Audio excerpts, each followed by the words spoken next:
Hey there, welcome to Main Street Living. I'm Cheryl Nelson. Hey, I'm Quincy Carr. And I'm Danielle Alvari. Hey, welcome to the show. Hey, Danielle, let's get right into this. You probably don't know I've done this, but I came across a clip of yours of you tumbling. I don't know. Do you know about? Yeah, I immediately regret sending this to you, Quincy. First of all, Oh no. this is not okay. This was not for public consumption, but here we go. Okay, so what happened? Okay.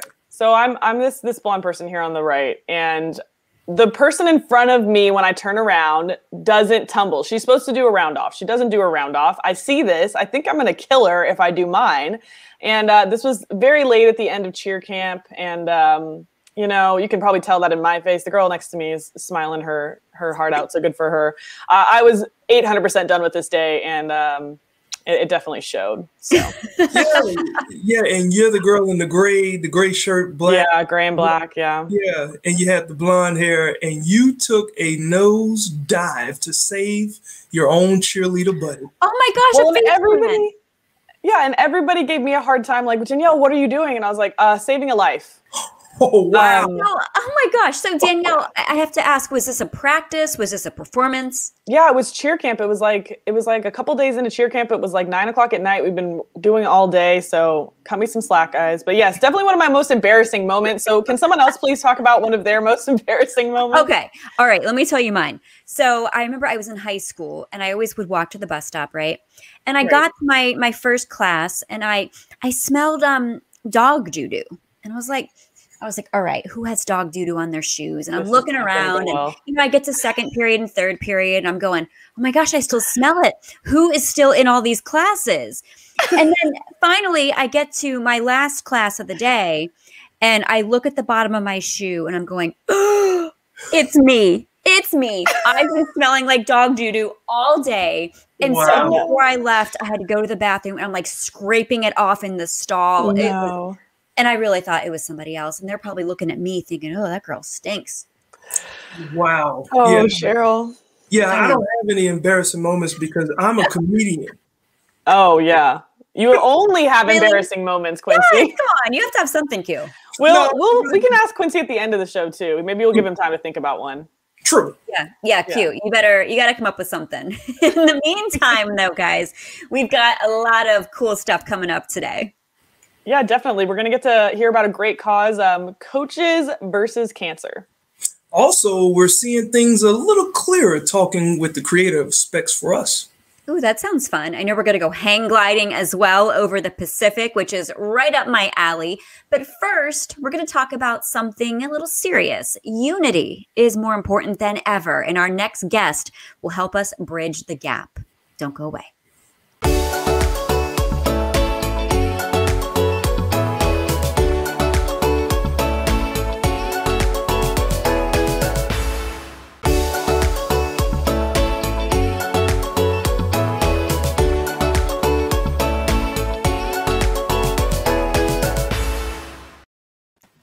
Welcome back to Main Street Living. Danielle, Quincy, I think that we can all agree that after the year we've had, unity is more important than ever. Yes, absolutely. I mean, I think a lot of people would even agree 2020 is currently in overtime right now, right? But we are currently in the first week of a new presidency with a deeply divided nation on issues of politics and race, with many calls for unity and healing. But what actually does that mean, right? I mean, we can... is there anything that we can do to help in that process? So joining us today to talk about this, we have Director of Inclusion, Development, and Culture for Cox, Sharon Franklin. Welcome to the show, Sharon. Thank you. Glad to be here. Hey, glad to have you here. It's about inclusion here with all the contention in politics lately. And, how do we begin to move from here? And, and what's the average citizen?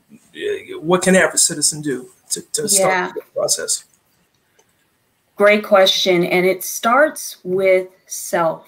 And so think about how you're having conversations about people who have a different political viewpoint than you.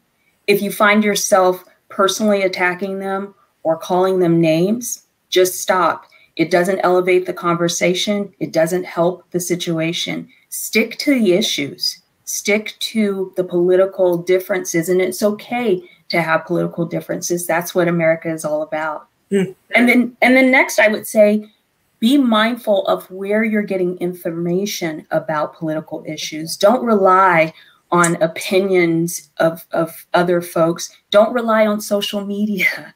Do your due diligence and really find out information for yourself, and then align yourself with the things that are supportive of your values and your beliefs.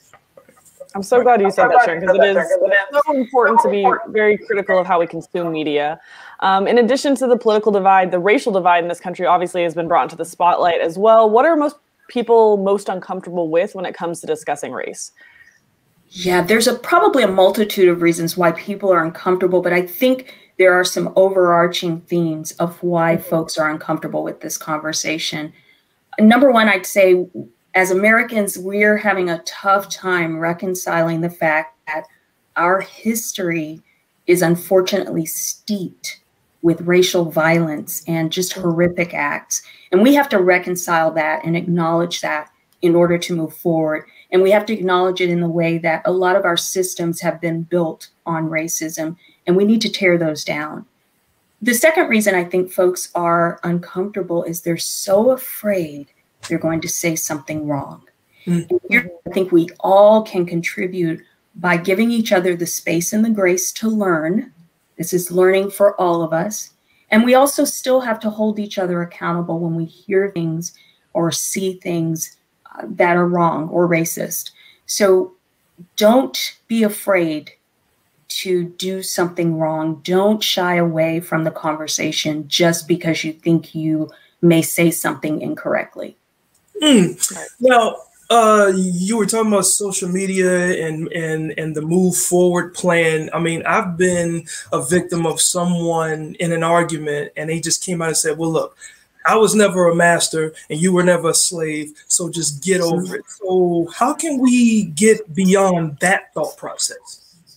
Ooh, that's a tough one, because what we have to understand is history does inform our present and it will inform our future. So this whole notion of get over it is really not a viable notion. And one thing that you said, Quincy, that I want to touch on is once it escalates to the point of arguing, then disengage, because nobody's listening to each other. And it may be time to revisit it at a different time when emotions aren't so high. But we really have to practice the skills of listening and hearing people. And even if I don't agree with you, I still have to respect where you're coming from and the experiences that you're having. Quite frankly, I've had colleagues tell me that they didn't realize that as an African-American woman, I navigate this world a little differently. And quite frankly, that shocked me. But then I had to sit back and say, well, how would they know that? They've never sat in my shoes. And we have to do the same for each other. I love it. Absolutely. Absolutely. So obviously a lot of issues to work through. Is it possible? How can we overcome these issues together? And what is one tangible thing we can all do just right away this week to start the process of healing and unifying the country, just even starting in our own neighborhoods? Yeah, absolutely. I think we start with it has to be done together. I cannot do it alone. You all cannot do it alone. We have to attack this issue together. We are not each other's enemy. Racism is all of our enemies. So we have to do it together. That's the only way we'll succeed. And I also believe in starting with self when it comes to racism. Think about your own biases. Think about your own prejudices and really challenge yourself to say, why do I think that way? And what's the reason? Where did that come from? Right. And then from there, have those tough conversations with your family, your friends, your coworkers. Start calling out those jokes that are really quite racist, but everybody kind of laughs because we're uncomfortable. Start calling out those little bitty microaggressions, and that will help move us forward. And lastly, what I would recommend is involve yourself with an organization that is fighting systemic racism right in your neighborhoods, right in your communities. There's organizations like local urban leagues, the NAACP. There's a number of organizations that are fighting systemic racism, and get involved. I like it. Thank you. Thank you. Thank you. Thank you so much, Sharon. We so appreciate you. Oh, yeah, my pleasure. Thanks for having me. All right. All right, well, stick with us. Coming up, Quincy, this might be more up your alley. Sneakers with suits? We have more. Stick with us.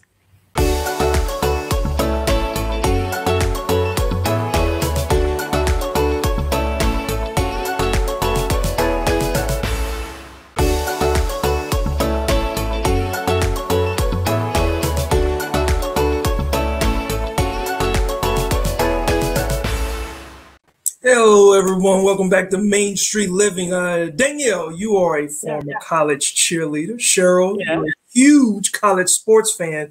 Which one of you also played basketball? Not me. Oh, you had to guess. It was me, yeah. But, oh, yeah, Danielle. Yeah, I was better at keeping the stats book for my brother, to be honest. That's probably why I went into sports reporting. But yeah, all eyes right now on college basketball, right? As football is coming to a close and March Madness is approaching. And this week you'll be seeing a lot of sneakers, obviously, in basketball games, but not just on the players, also on the coaches. So here to talk to us about the reason behind that fashion choice this week, we have the assistant coach for the number 7 ranked Michigan Wolverines, former head coach for the St. Joseph Hawks, and the past chair of the National Coaches vs. Cancer Council for the American Cancer Society, the legendary coach, Phil Martelli. Coach, thanks so much for joining us today on Main Street Living. Well, thank you. I really appreciate it. I probably saw you play back in the day somewhere. Oh, yeah. Yeah. My play was legendary. Suits and Sneakers Week is January 25th through 31st. Can you tell us what it is? Well, it was an initiative created out of Philadelphia where when you turn on the TV in a normal year, these coaches with real expensive suits are going up and down the sideline. And there was a guy came up with an idea of what if we put them in sneakers? So they actually wore their suits. And then on this particular, and it was only a weekend at the time, it's changed into a week because teams wanted the opportunity to do something at their home game and their away game. We usually play home and away in the same week. So coaches started to put on their best sneakers, and then the sneaker companies got involved, and they would put a certain model of shoe on their guys, and everybody involved in college basketball was turning on, and they were taking attendance, to be honest with you. Well, I saw that team, and they didn't wear sneakers, and I'm getting on the phone, and I'm letting that guy know that we have not crushed cancer yet. He cannot give up. He has to give us something special to wear suits and sneakers. So is that the goal of the program? The goal of the overall Coaches versus Cancer is really dedicated on crushing cancer. Oh, there's no beating cancer. There's no surviving cancer. Our goal is to crush cancer. But I'm going to raise my hand, and I know how I've seen both of your transcripts from college. You're brilliant. Right? You graduated with all kinds of honors. Go Big Ten. But we have never, and if this sounds critical, then take it to be critical. We have never in Coaches versus Cancer figured out how to monetize all of these coaches wearing sneakers. Occasionally we did ties one year. We auctioned off the ties. We had some schools auction off the sneakers that the coaches wore, but we've never maximized the monetization of suits and sneakers. So we need your help. And this year it's unusual. Coaches versus Cancer is down 70%. Right? Because of the pandemic. We get it. We understand. Not as many schools can sign up. But if we can get a way that not only raises awareness and people say, oh, that's the Philadelphia guy coming out again and being a smart guy and all this. We don't have to raise any more awareness. There's nobody out there listening or watching that's going to say, oh, I didn't know cancer was so devastating. No, everybody knows that. Right. Everybody knows that. Yeah. We're all aware of that. We've all been touched by it, dramatically touched by it. So now, how do we get to raise these funds so that we can go to the doctors and go to the people that need it, the families, and say, you know what, we're going to help. We're going to help. And how do we go to the doctors and say, yo, doc, let's produce now. Let's get after this. And I know there's a lot of challenges. Right. And coach, you speak about this so crushing cancer is a big deal. Yeah. And you speak about this so passionately. How did you get involved in the Coaches versus Cancer program, and why is it important to you? Well, I'm going to be honest with you. I got involved egotistically. The NCAA years and years ago put out a newspaper, and it listed the top 100 programs that were raising funds for Coaches versus Cancer, which is the charity of choice of the National Association of Basketball Coaches. And there was not one Philadelphia school on that list of 100. And so I went to one of the other coaches in Philadelphia, Fran Dunphy. He was at the University of Pennsylvania. I said, this is embarrassing.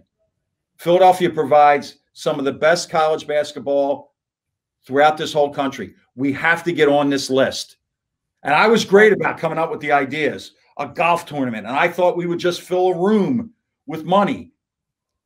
And then as we got into it, and a golf tournament and a gala and a breakfast and a luncheon, I met all these unbelievable people, kids that have cancer, and to meet the strength that their mother and fathers have.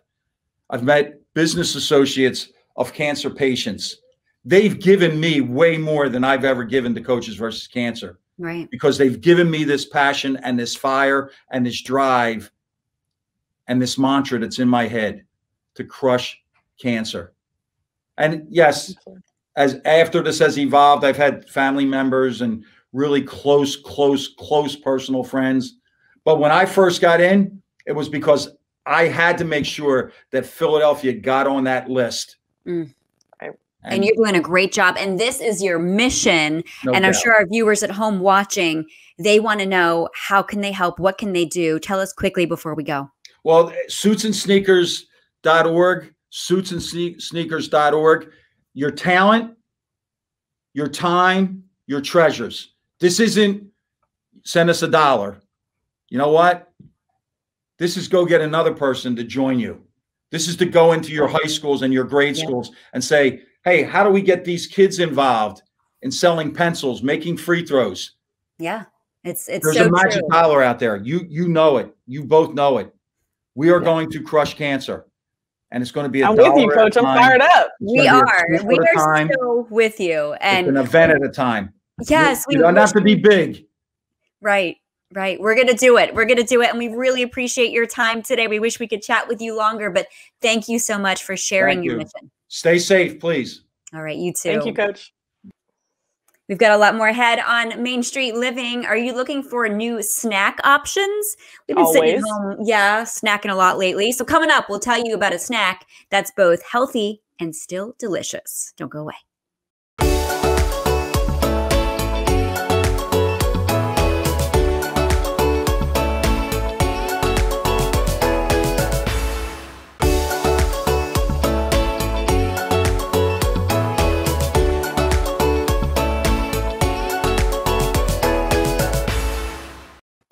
Welcome back to Main Street Living. Danielle, Quincy, I don't know about you guys, but when I'm feeling stressed out, I snack. Oh, yeah. Yeah, it's a must. I believe it. And it's crazy because it's still January, right? So many of us are still trying to stick to our healthy diet resolutions, but we've still got a lot of snacks that we have to take care of, especially when school and work is virtual, right? So it's important to have some healthy snacks, which Cheryl, I'm sure you are aware of that, and have some healthy options. But Erica Cardenas has a recipe idea for us that's easy, nutritious, and delicious. Check this out.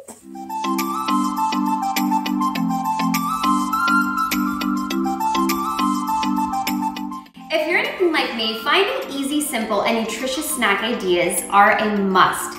Something that either mom or dad or kiddos can enjoy throughout the week. So one of my favorite go-to snack ideas is the 5-ingredient peanut butter energy bite. They are so delicious, and they're loaded with protein, fiber and healthy fats to keep you full and loaded with energy throughout the day. So let's get into it. Let's talk about ingredients. 1 cup rolled oats. I recommend using rolled oats or old-fashioned oats for this recipe. You have your peanut butter, which is your binding agent, 2/3 cup crunchy peanut butter. You can also use your favorite nut butter as well. 1/2 cup of ground flaxseed. Now, flaxseed adds a boost of fiber and nutrients. So if you don't have flaxseed, no worries. You can substitute hemp seed or chia seed. 3 tablespoons honey. My honey is right in there.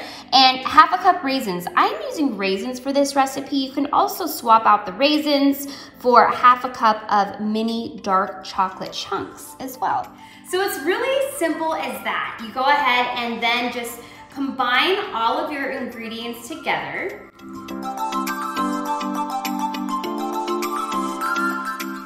Once all of your ingredients are combined, you simply place in the fridge for 15 to 30 minutes to make them easier to roll.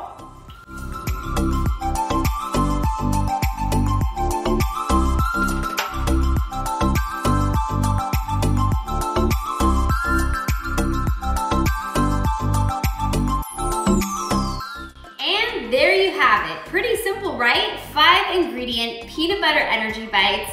I'm pretty sure you're gonna love this recipe as much as we do around here. Friends, be well, stay healthy, and be kind. I'll see you next time. Oh, guys, that looks so good. I'm ready to make that right now. That's a Cheryl snack. Peanut butter. I love it. Yeah.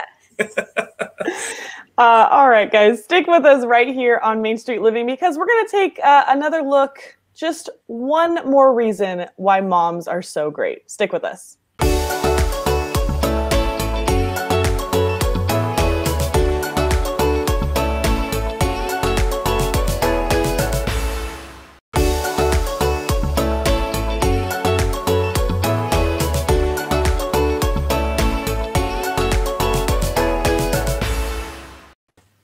Welcome back into Main Street Living. Now, Cheryl, there's just something about a new year that just helps you see things a little bit clearer, right? Yeah. Yes, it does. And I think a lot of us have glasses or contacts. And when it comes to seeing things and getting things done, sometimes you just have to do things yourself. So when one mother couldn't find well-fitting glasses for her daughter with Down syndrome, she designed a pair herself. And then she realized that a lot of other people could benefit. So joining us now is the founder of Specs for Us, Maria Delapina. Welcome to Main Street Living. Thank you for having me. Hello, everybody. This was so cool that you did this. You took matters into your own hands. Tell us about your program and what you did. Well, my daughter needed glasses when she was at the age of 2 and I was in optical. And I could not find the right frames to fit her. But it seemed like an easy fix. Like I could rechange the frames and design it for her. So I started the mission to try and create a pair of glasses that would fit her properly. I started a company that's called Specs for Us. It stands for Superior Precision Eyewear for Children Who Are Special. Oh, wow. So where did you get the idea? A little bit deeper. Like, where did the idea come from? Yeah, my daughter was 2 and was born with Down syndrome. And I was in optical, as I mentioned. So they have different facial features. And so typical glasses won't fit correctly on them. They seem to slide down their face and they're not viewing through the optical prescription, which would enhance them not to want to wear their glasses at all. And if they don't fit comfortably and they don't want to wear them, you're not going to get them to. So I was on the mission to try and create something that would be more flexible and strong and fit well on them. And I knew it wouldn't be just for my daughter. There was many out there that could benefit from this. Okay. Absolutely. And the gift of sight is so crucial. And I'm so happy that you were thinking outside the box to create something like this and helping not only your daughter, but also helping others. And so I'm curious, can you work with anyone, anywhere? I mean, what if they're virtual? Are you able to help others from a distance? Well, I wholesale to eyewear professionals all around the world, where we don't have, being that from the profession I came from, I kind of knew what optical places wanted. So we don't have buy-ins. We send out on patient approval. Many parents will go to their favorite eye care location near them and ask them, you know, can they see these frames? And so that's how we work with everybody. It's word of mouth is amazing. Yeah, it definitely is. Now, with me, I found out, and I tried to fight it. I tried to avoid it. I found out that I can't see up close anymore, right? So I ended up going to the dollar store to go get, like some reading glasses. But what about families that maybe can't afford to get specialized frames? Well, our frames are on the average cost the same as any other frame out there on the market. Through some of the recent ventures, we have had people reach out to us and ask how they can help families that can't afford it, especially through the COVID. So we've designed gift certificates that some people have purchased, and then we pay them forward to parents when they call us struggling that they can't find the glasses, they can't get them themselves, and they don't have a way to afford them right now. There's a lot of people like struggling at the moment. Yeah, absolutely. And I know you got some amazing exposure on the Today Show recently. Tell us what came out of that appearance. That was amazing. It was in 1.5 years in the works. And, my daughter passed away about 1 year ago, and I have to honor her by keeping this legacy alive for her. And a lot of parents reached out to us that, you can only market so much, and word of mouth goes everywhere. And that helped us get out, and people were saying they'd never heard of us before, and they're, getting more awareness that something's out there to help them. And you've got the passion behind it too, which I know will take you very far. Yeah, and our hearts definitely go out to you and your family. If someone needs your service, or they would just like to be an angel donor, how can they get in touch with you? They can call us at 1-800-586-1885. Our website is specsforus.com, and we have all our information on there, and they can send an email right through the website if they want. We try to answer everything immediately. Awesome. Well, we certainly thank you for your courage. We thank you for your passion, and we thank you for sharing something that I think is going to inspire a lot of people. Absolutely. Thank you so much. It's such a pleasure to meet you guys. You as well. I love the photos behind you too. I'm glad that your daughter is still living on through you and through this company. Absolutely. Take care. Thank you. All right. Well, I can tell you, Cheryl, being a creative person is one thing, but when it works for others, it's the most free feeling that anyone could ever have, right? Yes. Unless, of course, you're lucky enough to hang glide over the Pacific Ocean. Join us for a new view over the beach after the break.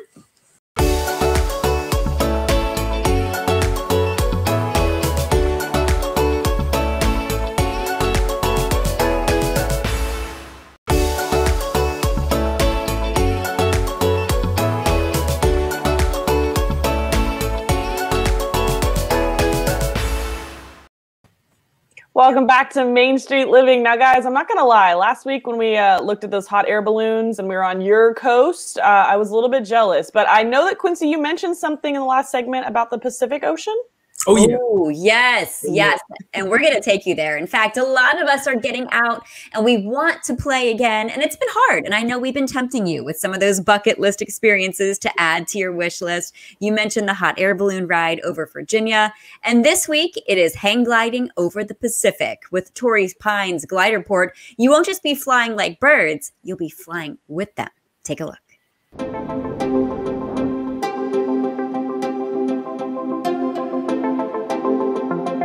So I've never been gliding. I'm really excited. I've been parasailing, skydiving. I really love the thrill of it all and that freedom. So I am really excited, more so than nervous.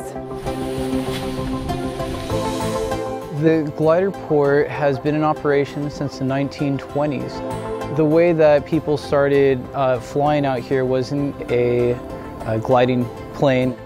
The sport became slowly more and more popular here until the beginning of World War II. So we have the lovely Cliffhanger Cafe, and it's one of the best places to enjoy a nice sandwich, soup, or salad in San Diego, and of course the best view in town. There is no appointments. It's actually a first come, first served basis. You are going to enroll for a tandem flight in the office, do about 10 minutes of paperwork or so, head out to the field, meet your instructor. The instructor is going to go through a briefing with you, let you know what to expect. what we're trying to accomplish with hang gliders and paragliders is flying like the birds do. Total Raptor Experience is a avian education and conservation education business. We bring people out here at this amazing soaring site where both people and birds can use the rising air currents to do what they want to do in the sky.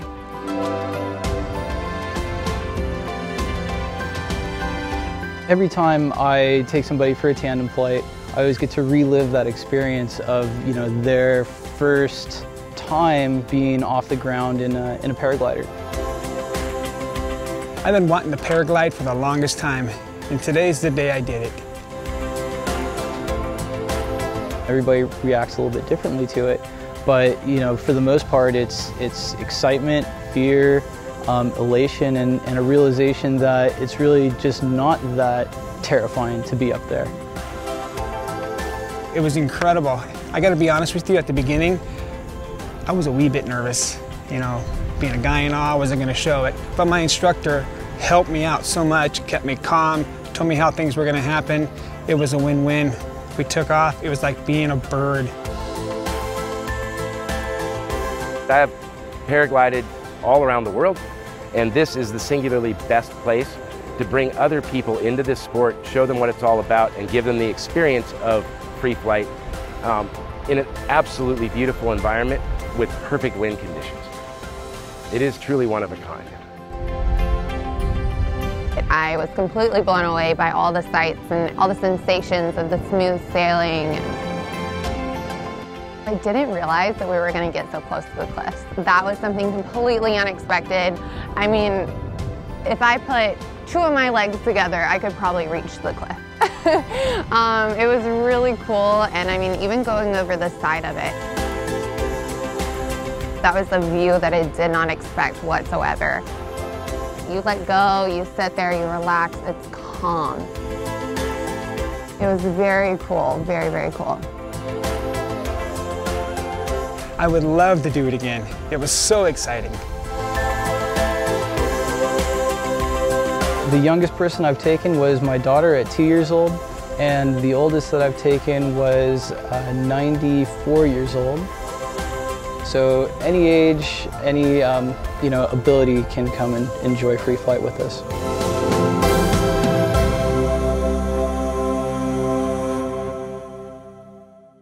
Okay, that was super cool. And the Torrey Pines Glider Port is currently operating with COVID safety protocols in place. You can learn more at flytorrey.com. Guys, I gotta go. That's a bucket list item for me. Yeah. I gotta go watch Cheryl. Yeah. Right. Do you want to do it too? You gotta do it too. We'll see, Cheryl. Didn't you already told us a story about how you've crashed on one of these before, but that was a different one. That was probably user error, and that was you flying, right? Yeah, it was not tandem. It was me by myself. It wasn't that high, and it was user error. Yeah, so let the professionals do it. Yeah, all I know is there, I promise. They were way too close to the rocks and way too exhilarating for me outdoors, but up next, we bring it back indoors. It's time to clean out our refrigerators. Ooh. Stay right there.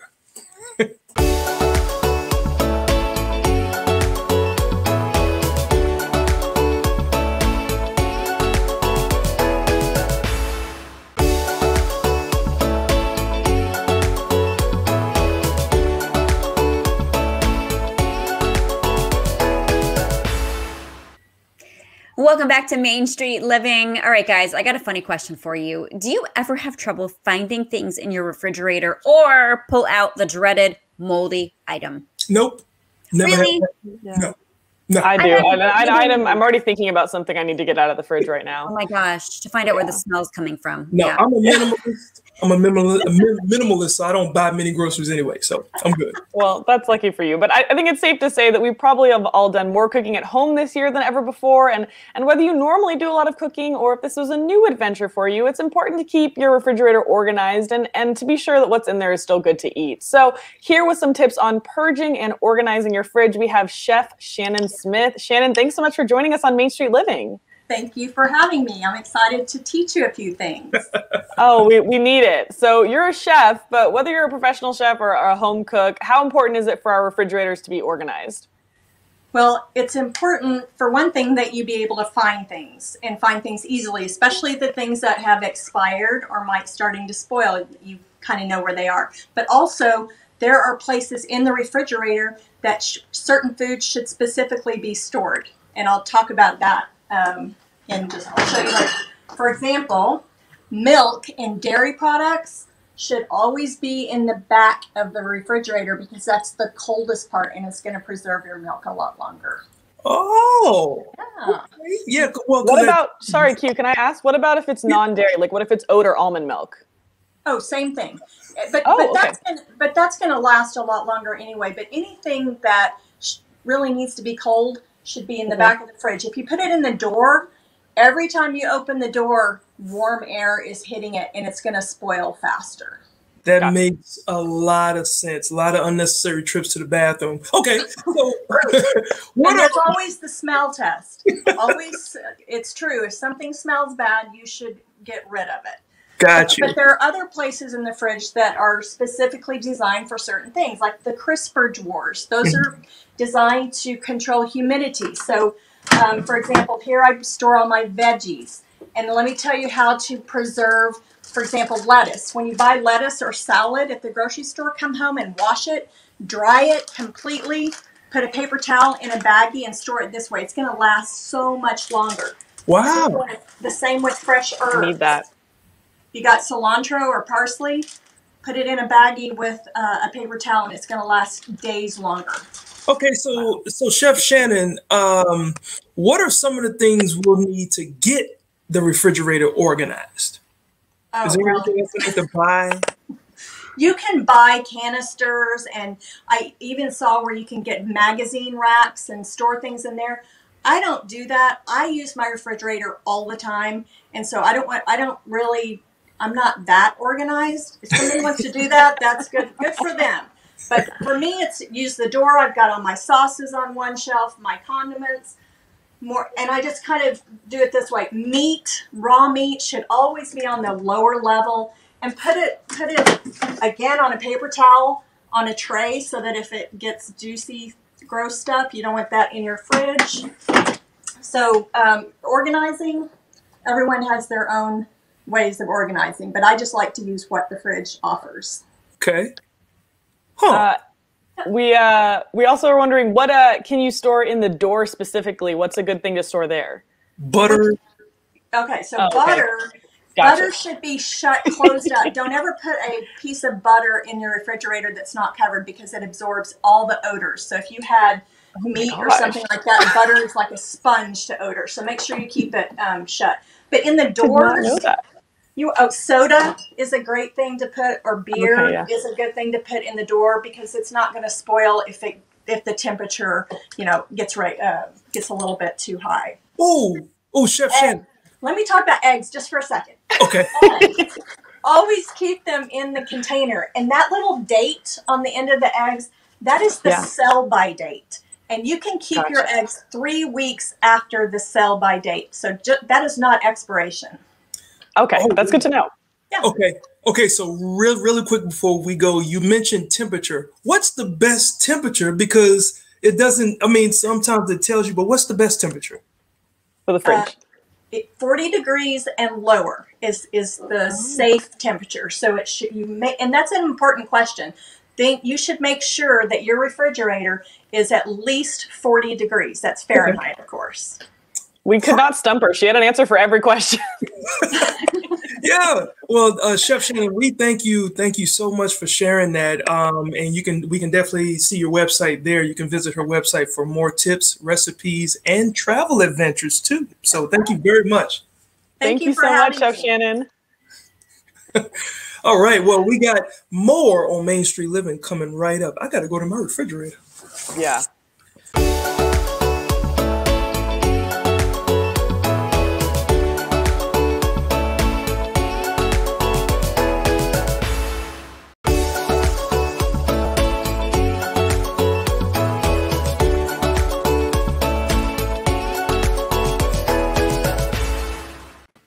Welcome back to Main Street Living. All right, Quincy, embarrassing moment. Okay. Yes, we didn't get to hear it start. Okay. we are out of time. I don't have any time. I don't have any time to tell you. You gotta wait till next week. We're gonna get you. That's a good tease for next week, though. Stay tuned. Yeah, that is not an embarrassing moment, though. But guys, I gotta say, I think the coolest segment we did was the hang gliding, and that's on my bucket list now to go over the Pacific Ocean. That'd be really cool. Yeah, well, while you're going, make sure that if you're going to catch us on the go, we're on the Cox Contour app as well. That's right. And don't forget, we have new episodes Mondays at 9 p.m. local time. So make sure you join us then, because we always have something fun to talk about. Right, guys? Yeah. Every week. So join us as we take another stroll down Main Street.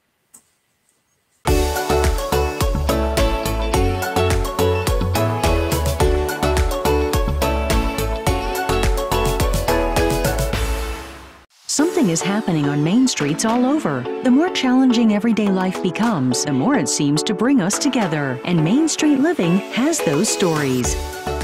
With guests from across the country and from your community, Main Street Living covers what's important to you today. From our street to your street, join Cheryl, Danielle, and Quincy for Main Street Living. Mondays at 9 on Your View.